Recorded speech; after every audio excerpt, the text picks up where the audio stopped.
So आजकाल खूप common misconception आहे की जर वेट कमी करायचा असेल तर कमी खायला पाहिजे किंवा एवढंच खायला पाहिजे, खूप पोर्शन कंट्रोल करायला पाहिजे. So see anything in portion is necessary, moderation is a की. हे तर आहेच, पण असा कन्सेप्ट नाही आहे की तुम्ही कमी खायला पाहिजे, कारण की तुमच्या बॉडीला एक फ्युअलची गरज असते.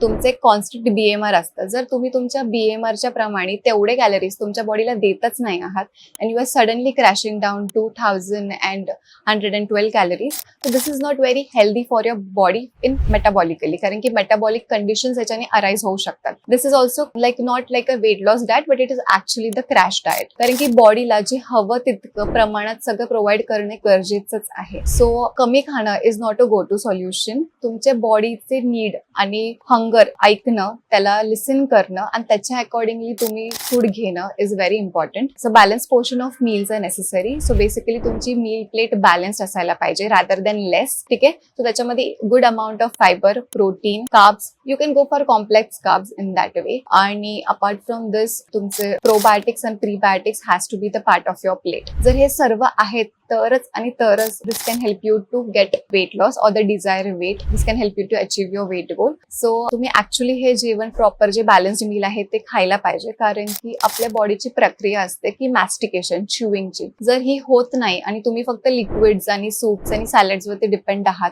So that is not a go to solution for everyday life and which is not sustainable also. So in fact तुम्ही वेट कमी पण कराल, पण that is not something that will stick to it. Okay, तुमचं suddenly body त्याच्यातून बाहेर येईल आणि when you start eating your actually home based food, तर त्यावेळेला तुमचं वेट म्हणजे बाउन्स बॅक होण्याचे चान्सेस जास्त असू शकतात.